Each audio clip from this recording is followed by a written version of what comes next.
Hey everyone, good morning. Welcome back to my channel ঐশাঞ্জন। আর এখন বাজে সকাল 7:30। এই ঘন্টাখানেক হলো ঘুম থেকে উঠেছি। এখন তো যথারীতি কয়েকদিন জিমে যাচ্ছি না, আবার দেখো গলাটা ধরেছে। দিন কয়েক একটু ঠিক ছিল, তারপর আবার লিটারালি সেই একই প্রবলেম হচ্ছে। তোমরা তো সবাই জানো যে হাড়োয়া গেছিলাম, আর হাড়োয়া থেকে আসার পর এমন বোধহয় একটা দিনও সেভাবে যায়নি যে সুস্থ আছি। রোজই হয় গলা ধরে আছে, নয় চোখটা একটু সেরেছে, আবার মাঝে মাঝে হচ্ছে, মাঝে মাঝে ঠিক হয়ে যাচ্ছে। এরকম প্রবলেম হতেই থাকছে। আজকে ভাবলাম কিছুদিন পর যে একটুখানি গরম কফি নিয়ে বসি। তো সকাল সকাল তোমরা দেখলে একটু জিঞ্জার, তারপর হচ্ছে সিনেমার সাথে একটু কফি ফুটিয়ে নিয়ে চলে এসেছি। ভাবলাম যে কি করবো, একটুখানি সকালবেলায় তাড়াতাড়ি উঠে পড়েছি, তাই একটু কফি খেয়ে নিই। দেখো এটা কি গায়ে দিয়েছি বলতো, এটা একটা ওড়না নিয়ে গায়ে দিয়েছি। কালকে সন্ধ্যের পর থেকে প্রচুর ঝড় আর বৃষ্টি হয়েছে তমলুকে, আর সারা রাত্রি কারেন্ট ছিল না, কিন্তু তবুও যে খুব গরম লেগেছে তা না, মোটামুটি ঠান্ডা ঠান্ডা ভাব ছিল। এবার সকালবেলায় উঠে দেখছি আমার এই যে দেখো গলার আওয়াজ শুনেই বোধহয় তোমরা বুঝতে পারবে, গলা পুরো ধরে আছে। আর গলার এই যে এইগুলো পুরো টনসিলের মতো ফুলে গেছে আর কি, এই পোর্শনগুলো। তো সেই জন্যই ভাবলাম যে না, একটুখানি কফিটা খাওয়া যাক, যদি গলার ধরাটা একটুখানি কমে। আজকে মানে ঠিক ভালো লাগছে না আর কি, শরীরটা ঠিক নেই বলে কিছুই যেন মনে হচ্ছে কিছু করবো না। দেখো এখনো বিছানাটা পড়ে আছে, বিছানাটাও তোলা হয়নি। আর শরীরটা খারাপ বলে না, হাড়োয়া থেকে আসার পর আর জিমেও যাচ্ছি না। আর তোমরা জানো যে যারা জিম করে তারা চাইলেও ঘরে বসে থাকার ইচ্ছে হয় না, কিন্তু শরীরটা এত খারাপ বলে না, তাই জিমেও যাচ্ছি না করে। বাড়ির সামনেই একটুখানি বিকেলবেলার দিকটা হাঁটাহাঁটি করি, আর না হলে ফিজিক্যাল অ্যাক্টিভিটি প্রায় হয়ই না। আর যার জন্য দেখো ওয়েট গেইন করে ফেলেছি আবার। মনে হচ্ছে সম্ভবত 2-1 কিলো তো ওয়েট বেড়েছেই, ওখান থেকে ওয়েট বেড়েই এসেছিল তো জানোই। তারপরেও এসে যখন হচ্ছে না, তখন কি স্বাভাবিকভাবেই বোঝা যাবে যে হ্যাঁ ওয়েটটা বেড়েছে। আবার দেখি কবে থেকে স্টার্ট করা যায়। আরও একটা ব্যাপার রয়েছে, আর কয়েকদিন ধরে না আর ডেলিভারি আসার কথা আছে মিশোতে, মিশো না, অ্যামাজনে একটা হেডফোন অর্ডার করেছিলাম, তো সেটা আসার কথা রয়েছে আজকে। দেখা যাক, যদি আসে তোমাদের সঙ্গে শেয়ার করবো কি হেডফোন কিনেছে। চলো আজকে দেখি কি রান্নাবান্না হচ্ছে। ভালো লাগছে না কিছু, মনে হচ্ছে যেন সবসময় শুয়ে থাকি। শরীরটা খারাপ হলে যা হয় আর কি, মনে হয় যেন শুয়ে থাকি। তারপরে বৃষ্টি বৃষ্টি ওয়েদার না, সে যেন মনে হচ্ছে যেন সবসময় ল্যাদ খাই। আর অফিসটা যেহেতু এই সময় ছুটি আছে, তা ভাবলাম যে কি আর করা যাবে, ওই ইনস্টাগ্রাম রিলস ভিডিও ছাড়া আর সেরকম কাজ তো আমার বাড়িতে তেমন কিছু নেই। আর টুকটাক যেসব রান্নাবান্না হয় সেগুলোতে তোমরা জানো সোনামণি করতে ভালোবাসে। আর ডায়েটের রান্না সেরকম এখনো কিছু স্টার্ট করিনি, তবে ওই টুকটাক নিজের মতো কিছু বানাই। দেখা যাক নিজের কি বানানো যায়। চলো দেখতে থাকো তাহলে। কাল রাতের ঝড় বৃষ্টিতে পুরো উঠোনটা পাতায় ভরে গেছিল, তো সেগুলোই সকালবেলায় পরিষ্কার করে মা বোন আজকে কয়লার আঁচে উনুন ধরিয়েছে। আর দেখো সকাল সকাল বসে গেছে রান্না। বাবাও একটুখানি ঠান্ডা ঠান্ডা ভাব আছে বলে রোদ পোহাতে বসেছে। আর এদিকে রান্নার জোগাড় হয়ে গেছে, হচ্ছে এঁচোড় আলুর তরকারি, শাক ভাজা, বেগুন ভাজা, মাছের ঝাল, আর হচ্ছে কুমড়ো শাক দিয়ে ডাল দিয়ে আজকে হচ্ছে রান্না, যেটা আমাদের বাড়ির পুরো ফেভারেট, আমরা সবাই খুব পছন্দ করি। তো চলো একটুখানি কাজ আছে, ঘুরে আসি, যেতে যেতে বলবো। আজকে বাবা একটুখানি ব্যস্ত আছে, বাজারে চলে গেছে, তাই ভাবলাম যে কি করব, আমিই চলে যাই আজকে খিচুড়িটা আনতে। আজকে হচ্ছে এখনো খোলেনি। বিষয়টা হচ্ছে প্রত্যেক দিন আমাদেরকে কাউকে না কাউকে যেতে হয় আমাদের পাশের প্রাইমারি স্কুলে, কারণ যেহেতু আমাদের পিহু হয়েছে, তো সরকার থেকে প্রত্যেক দিন খিচুড়ি ভাত এসব দেওয়া হয়। তো জানোই এটা ম্যান্ডেটরি, তো নিতেই হবে, যেহেতু আমরা পৌরসভা এলাকাতে রয়েছি। তো সকাল সকাল চলে এসেছি, সকালবেলা নয়, এখন বাজে 10টা। তো স্কুলে দেওয়া হচ্ছে আজকে ভাত, ডাল, ডিম, আলু, এইসব আর কি, যেটা অ্যাজ ইউজুয়াল প্রত্যেক দিন দেওয়া হয়। এবার আমি না কখনোই আসি না বলতে এসছিলাম অনেক দিন আগে একবার, মা বা বাবা কেউ আসে। আর যেহেতু পিহু এখন নেই, কি হবে, কে খাবে এইসব ভাত তরকারি। তো এক আধ দিন যখন খুব মন হয় তখন গিয়ে নিয়ে আসি, কারণ বিচিত্রাও নেই, এগুলো খাবে কে, তাই খুব কম গিয়ে নিয়ে আসি। তো চলে এসেছি বাড়িতে, আর বাড়িতে এসে বসে গেছি আজকে সকালের খাবার ব্রেকফাস্ট নিয়ে। সেটা হচ্ছে কলা, তারপর রয়েছে তরমুজ, নারকেল, পেঁপে, যেগুলো আমার প্রত্যেকটাই ফেভারিট। তাড়াতাড়ি খেতে হবে কারণ এক্ষুনি ফোন চলে আসবে না, ফোন চলে এসেছে।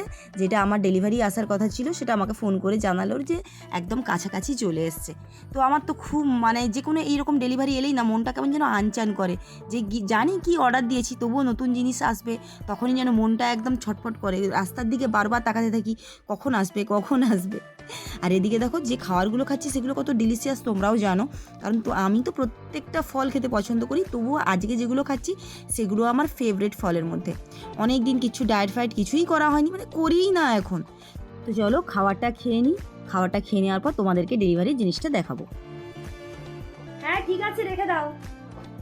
তো এই যে বলছিলাম না এক্ষুনি যে আমাদের ডেলিভারি ম্যান আসবে দিতে, তো অলরেডি যখন আমি খাচ্ছিলাম তখন আমাকে ফোন করেছিল যে রাস্তায় আছে। তো আমি ভাবলাম যে লেট করবো কেন, তাড়াতাড়ি খাবারটা খেয়ে নিই, তারপর ডেলিভারি এসে গেলে ওটা রিসিভ করে নেবো, দেন তোমাদেরকে দেখাবো।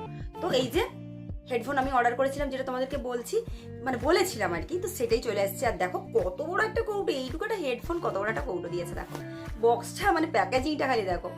যাই হোক আমি একদম একটা ছুরি নিয়ে এসে বসেছি। দাঁড়াও পট করে আমি আগে কেটে ফেলি আগে, ঠিক আছে?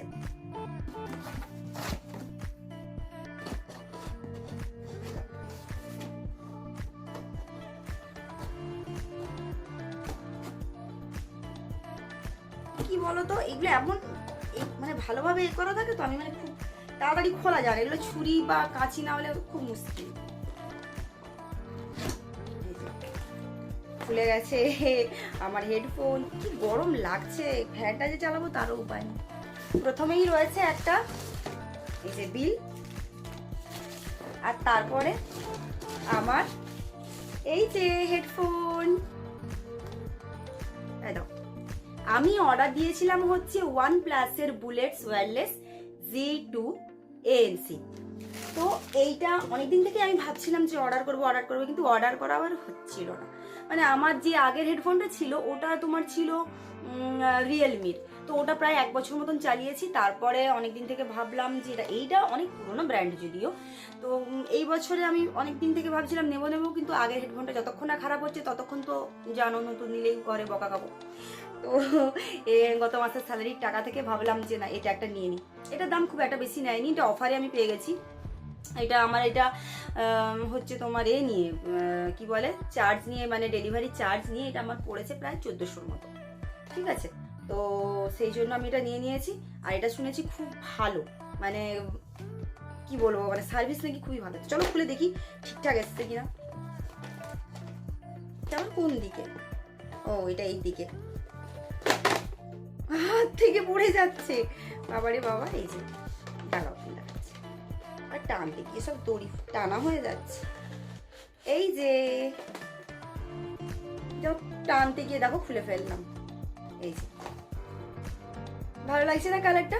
গ্রিন ছিল, তারপর ব্লু ছিল, তো আমি ভাবলাম যে না এই কালারটাই বেশি বেটার লাগবে, তো এটা নিয়ে নিয়েছি। দাঁড়ো এটার ভিতরে দেখি, ও এটার ভিতরে চার্জার আর যেমন এক্সট্রা দুটো থাকে না যেটা কানে দেওয়ার এই হেডফোনের, ওটা। তো বলো এবার কেমন লাগছে এটা? আগেবার তো ট্রেন্ডিং নেকলেসটা এসেছিল, আর এবারে নিয়ে চলে এসেছি একেবারে একটা নতুন হেডফোন। অনেকদিন থেকেই চেঁচামেচি করছিলাম মা কিনবো, মা বললো কিনে ভালো, তোমার যদি কেনার ইচ্ছে থাকে। তো নতুন আমার হেডফোন, খুব ভাল লাগছে, যেন আমার মনটাও একদম খুশি খুশি হয়ে গেছে। এখন যাবো একটুখানি স্নান করতে, তার আগে ভাবলাম যে যাই একটুখানি ছাদ থেকে ঘুরে আসি, অনেক দিন ছাদে আসা হয়নি। আমার ড্রাগন গাছটার যা অবস্থা হয়েছে, যাই হোক একটা জিনিস দেখাবো বলে এসছি ছাদে। জানো তোমরা যারা আমার ভিডিও দেখো তারা দেখবে প্রায় বছরখানেক আগে মাসির বাড়ি গিয়ে আমি একবার একটা ভিডিও তুলেছিলাম মাসিদের ছাদে বাতাবি লেবুর গাছে। ওখানে মাসিদের বাতাবি লেবু প্রচুর বড় বড় হয়েছিল, আর সেবারে যখন গেছিলাম মাসিদের গাছ থেকে পেড়ে সেই ছাদের মধ্যে বসেই আমি, লুইস, সোনামণি আমরা সবাই তখন লেবু পেড়ে খেয়েছিলাম, মনে আছে? আর যদি না তোমরা কেউ দেখে থাকো তাহলে আমার চ্যানেলে একবার ভিজিট করো, গিয়ে দেখে এসো সেই ভিডিওটা। তো চলো এবারেও হয়েছে আমাদেরই গাছে এরকম বড় বড় বাতাবি লেবু, এখনও সেরকম হয়নি। তো চলো তোমাদেরকে দেখাচ্ছি। বাতাবি লেবুর গাছটা যেমন বড় হয়েছে তেমনি এই বছর হয়েছে খুব বড় বড় বাতাবি। দেখো দেখেছো কি বড় বড় হয়েছে না, দেখো গাছ ভর্তি হয়েছে গো। এ দেখো, মানে এই দিকটা যাই না দেখাতে পাচ্ছি কি না, এই দেখো ভেতরে ভেতরেও না অনেক হয়েছে। এবার এখন তো সবই এই ছোট, এখন তো সেভাবে বড় হয়নি, আর যেহেতু বড় হয়নি সেহেতু বড় হতে একটু সময় লাগবে। আর দেখো কি ভালো লাগছে না, কি বড় বড় একেবারে। আমার তো আর দেখো ঝাঁকে ঝাঁকে হয়েছে, দেখো দেখেছো না, আমি তো ভীষণ খুশি। কিন্তু দেখো সব থেকে খারাপ লাগছে কি জানো তো, ড্রাগন গাছগুলো গত বছর বলো তো কত ড্রাগন হয়েছে, এবছর গাছে একটাও এখনো পর্যন্ত কোনো ফুল আসেনি, কিচ্ছু হয়নি। মনটা সেই জন্য ভীষণই খারাপ। কিন্তু ওই এক বছর ড্রাগন হয়েছে, তো এই বছর বড় বড় গাছ ভর্তি বাতাবি লেবু। দাঁড়াও তোমাদেরকে ভালো করে দেখাচ্ছি। এ দেখো, দেখেছো, তোমাদেরকে বললাম না যে কত বড় বড় হয়েছে, কি সুন্দর লাগছে না। আর একদম নিচ পর্যন্ত ঝুলছে, মানে আমাদের পিহুও যদি এসে পাড়তে চলে আসে তারও বোধহয় হাত পেয়ে যাবে। দেখো দেখেছো, জানি না এর টেস্ট কেমন হবে, কারণ মাসিদের গাছে যে বাতাবি লেবুগুলো হয়েছিল সেগুলো ভীষণ বড় বড় আর খুব মিষ্টি হয়েছিল। দেখা যাক এবছর গাছে আমাদের যে বাতাবি লেবুটা হয়েছে কতটা মিষ্টি আর ভালো হয়। তো চলো আজকের ভিডিওটা এই পর্যন্তই রাখি, কারণ বেলা হয়ে গেছে, আমিও যাবো স্নানে। সো দেখা হবে নেক্সট ভিডিওতে। ভালো থেকো, সুস্থ থেকো, চ্যানেলটা অবশ্যই মনে করে সাবস্ক্রাইব করে দিও। দেখা হবে নেক্সট ভিডিওতে। চলো টাটা, লাভ ইউ অল।